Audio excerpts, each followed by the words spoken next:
ఎట్లా చూస్తారు బ్రదర్? నిన్న రేవంత్ రెడ్డి గారు రైతు సభా వేదిక విధంగా రైతు భరోసాకు సంబంధించి 2 మాటలు మాట్లాడిండు.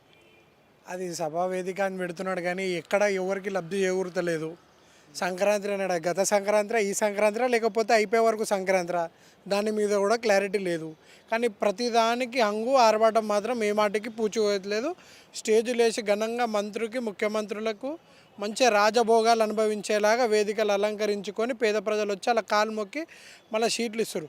గ్రామ సభలలో మొన్నటికి మొన్న ఏదో ప్రజాసేకరణ అని చెప్పి మళ్ళీ ఒకసారి గ్రామ సభలలో పోతే టెంట్లు వీకి ఇరుకిచ్చిన పరిస్థితి మనం చూసినాం. అధికారులని మంత్రులను కానివ్వండి, ఎక్కడ కూడా రైతు భరోసా. ఇప్పుడు కేసీఆర్ గారు అయితే మేనిఫెస్టో పెట్టలేదు రైతు బంధు అనేది.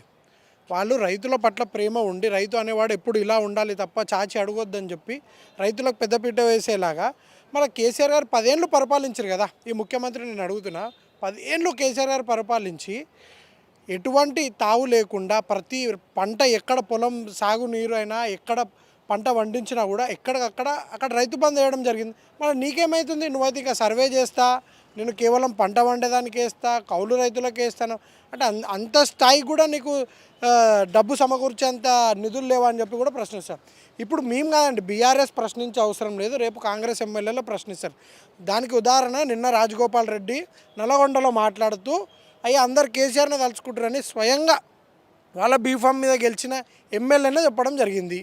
అంటే దీన్ని బట్టి మీరు అర్థం చేసుకోవాలి, మీకు పరిపాలన చాతన కావడం లేదు, నీకు పరిపాలన చేయడం రాదు, నీకు నిధులు ఎలా సమకూర్చాలో తెలియదు. ఎందుకంటే ముఖ్యమంత్రి ఇప్పటి వరకు వాడు జిల్లా స్థాయి వ్యక్తి అండి, అని తెచ్చి మీకు ముఖ్యమంత్రి స్థానంలో కూర్చోబెట్టారు తప్ప వాడు ఏదో జెడ్పీటీసో సర్పంచ్ చేసే స్థాయి కూడా వాది కాదు. కానీ అని తెచ్చి ఇలా రాష్ట్రానికి ముఖ్యమంత్రి చేసి ఇలా రైతులందరినీ ఆగం చేశారు.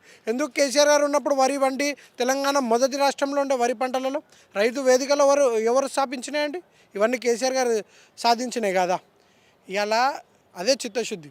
కేసీఆర్ గారికి కానివ్వండి, రేవంత్ రెడ్డికి ఉన్న తేడా ఒకటే, ఈయన రాష్ట్ర సాధన కోసం పరితపించిన వ్యక్తి కేసీఆర్ గారు. కేవలం నా రాష్ట్రం సాధిస్తే చాలు, ఈ రాష్ట్రానికి ముఖ్యమంత్రి అయితనో లేదో అది భవిష్యత్తు ప్రజలు నిర్ణయిస్తాడో, అది దేవుని ఆజ్ఞ ఉంటాయి. కానీ కేవలం ముఖ్యమంత్రిని కావాలన్న ఏకైక ఎజెండాతో పనిచేసిన వ్యక్తి ముఖ్యమంత్రి రేవంత్ రెడ్డి. అందుకే ప్రజల పట్ల ప్రేమ లేదు, ప్రజలకు ఏదో న్యాయం చేకూర్చాలి, ఏదో అలాగానే హామీలు ఇచ్చేసి ఈరోజు గద్దెనెక్కి కూర్చుని తప్ప ఈ రెండు తేడాని ప్రజలు ఖచ్చితంగా గమనించాలి. రాష్ట్రమే భవిష్యత్తుగా బతికిన ముఖ్యమంత్రి కావాలా, కేవలం ముఖ్యమంత్రి కావాలన్న పదవితోని ఈరోజు పరితపించి ఇలా ముఖ్యమంత్రి పొజిషన్కి పోయిన ఈ రేవంత్ రెడ్డి కావాలనేది ప్రజలు కూడా ఆలోచించాలి. నిన్నటికి నిన్న చెప్పిండు, నేను ఇప్పుడే పడుతున్నాయి, మీరు 12 గంటల లోపు మీకు టింగ్ అని మెసేజ్లు వచ్చాను. ఏమన్నా మళ్ళీ 31 తారీఖు పోయింది, అది ఇప్పుడు జనవరి 31 లేకపోతే మళ్ళీ డిసెంబర్ 31 అనేది కూడా ముఖ్యమంత్రి మళ్ళీ ఒకసారి వీళ్ళు మార్చి 31కి కూడా అదే అంటున్నా, ఇది 2025 సంవత్సరంలో వస్తుందా లేకపోతే 28, 29 ఎలక్షన్ల ముందు వస్తుందా అని కూడా ముఖ్యమంత్రి క్లారిటీ ఇవ్వాలి. ఎందుకంటే సంక్రాంతి కూడా అన్నాడు, అంతకుముందుకు దసరా అన్నాడు, అంతకుముందు దివాళి అన్నాడు, ఇగో శుభవార్త, ఇగో మిఠాయిలు పంచుకోరు అన్నారు. పథకాలు మాత్రం ఇంప్లిమెంట్ అవుతాయి కానీ గాంధీ భవన్లో టపాకాలు మిఠాయి డబ్బాలు అయితే పంచుకోవడం జరుగుతుంది. దీని పట్ల ప్రజలందరూ కూడా గమనిస్తున్నారు. ఈరోజు హరిఘోష పడుతున్నారు రాష్ట్ర మొత్తంలో ప్రజలంతా కూడా. నువ్వు ఎన్నిసార్లు ప్రజా సేకరణ చేస్తావు? 6 గ్యారంటీల కానీ సేకరణ చేస్తేవి, బీసీ కులగణన అని చెప్తీవి, మొన్న రైతు వేదికలు అని చెప్తీవి. కానీ ఆ పేపర్ల పట్ల ఏమన్నా దానికి ఒక విలువ ఉందా అండి? మీరు సేకరించిన ప్రజల నుంచి బీసీ కులగణన కూడా నువ్వు ఏమడిగినావు, నీ ఇల్లు ఇటుక ఉందా, నీ ఇంట్లో ఫ్రిడ్జ్ ఉందా, నీ ఇంట్లో టీవీ ఉంది, నీకు ఎందుకంటే అవన్నీ? మీరు ప్రజలకి ఏవైతే హామీలు ఇచ్చారో అవి ఇంప్లిమెంట్ చేయండి ఖచ్చితంగా. అవన్నీ కూడా పేపర్లు ఈరోజు రోడ్ల మీద లేకపోతే చుడవ బట్టల దగ్గర కనిపిస్తున్నాయి, మిర్చి బండిల దగ్గర పొట్లాలు కట్టిస్తున్నారు మీరు సేకరించిన. అయితే మీరు న్యాయం ఏడో చేకూరుస్తారు?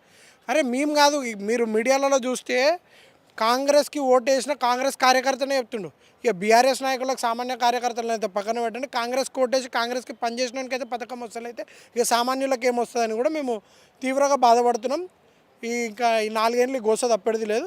ఒకవేళ ప్రజలు తిరగగడితే చైతన్యంతో ఖచ్చితంగా మళ్ళీ బీఆర్ఎస్ ప్రభుత్వం వస్తుంది. అంతకుముందు వచ్చే స్థానిక సంస్థ ఎలక్షన్లు ఏమన్నా కానివ్వండి, బీఆర్ఎస్ స్వీప్ చేస్తుంది ఖచ్చితంగా. చెప్పండి బ్రదర్, ఎట్లా వస్తారన్న ముఖ్యమంత్రి 2 మాటలు మాట్లాడిన చెప్పు. నిన్న ఏది రేవంత్ రెడ్డి గణతంత్ర దినోత్సవంగా 4 పథకాలు అమలు చేస్తారని చెప్పారు. వాళ్ళు 4 పథకాలు అంటే అధికారంలోకి వచ్చిన రోజు నుంచి ఈరోజు పథకాలు అమలు చేసి 6 గ్యారంటీలు అమలు చేసి ఈరోజు రేపు అని గడుపుకుంటూ వచ్చారు. నిన్న కూడా ఏది సభల గణతంత్ర దినోత్సవం రోజు ఏది మన ఈరోజు నైట్ నుంచే మీకు రైతు భరోసా పడుతుందని చెప్పిండు. మళ్ళా అది జస్ట్ 17 నిమిషాల లోపే మాట మార్చి మళ్ళీ మార్చి 31లోగా పడుతుందండి. అంటే ముఖ్యమంత్రికి ఒక మాట మీద అంటూ క్లారిటీ లేడు. అంటే వాళ్ళ పరిపాలన ఏ విధంగా ఉందంటే ఇప్పుడు గ్రామ సభలు పెట్టిండు. ఆ గ్రామ సభలల్లో వాళ్ళకు ఏది ప్రజాపాలన ద్వారా దరఖాస్తులు స్వీకరించారు. మళ్ళీ ఒకసారి ఇంటికి వచ్చి ఎంక్వైరీ చేసుకుపోయారంట. మళ్ళీ ఇప్పుడు వచ్చారు. అంటే వాళ్ళు అధికారులు వచ్చిన వాళ్ళు కూడా మీకు ఇల్లు వచ్చిందా సార్, మాకు ఇల్లు వచ్చిందా, రేషన్ కార్డు వచ్చిందా, సంక్షేమ పథకాలు అందినాయంటే అమ్మ ఇది ఫైనలిస్ట్ కాదు, మేము ఎంక్వైరీకి వచ్చినాము, ఎంక్వైరీ చేస్తున్నాము, ఇంకా ఎంక్వైరీలు ఉంటాయి అంటే ఇప్పటికీ నాకు తెలిసి 3-4 ఎంక్వైరీలనే, ఇంకా ఎంక్వైరీలనే చెప్తున్నారు. ఇప్పుడు వచ్చిన అది కూడా ఎంక్వైరీ ఫైనల్ కాదు అంటున్నారు కొంతమంది అధికారులు. మళ్ళీ ఇంకొక ఎంక్వైరీ వస్తుంది, అది ఫైనల్ అయితే మీకు ఇందిరమ్మ ఇల్లు ఓకే అవుతుంది, రేషన్ కార్డు ఓకే అవుతుంది అని చెప్తున్నారు. అంటే మీరు ప్రజలను మెబ్బపెట్టి ప్రజలను ఏది అనాలోచిత ఏది ఆవేదన గురి చేసి వాళ్ళని ఇబ్బంది పెట్టడం అనేది కరెక్ట్ కాదు. కాంగ్రెస్ గవర్నమెంట్ ఇప్పటికైనా ఒక క్లారిటీకి వచ్చి వాళ్ళకి ఏ సంక్షేమ పథకాలు అందిస్తున్నాము, ఎవరికి అందిస్తున్నాము, నిజమైన అర్హులకు అందించాలి. నిజమైన లబ్ధిదారులను గుర్తింపు చేస్తే మీ ప్రభుత్వానికి కూడా మంచిది, ప్రజలు కూడా పేద ప్రజలకు కూడా న్యాయం జరుగుతుందని తెలియజేస్తున్నారు. రైతు భరోసా విషయంలో రాష్ట్ర ప్రభుత్వము ఇస్తుందని నమ్మకం ఉందనుకోవచ్చా తెలంగాణ రైతాంగానికి? రైతుల మీద ప్రేమ ఉంటే వాళ్ళకి ఫస్ట్ ఆఫ్ ఆల్ ఏది ఇమ్మీడియట్లీ అధికారంలోకి రాగానే ఎందుకంటే దేశానికి వెన్నెముక రైతు.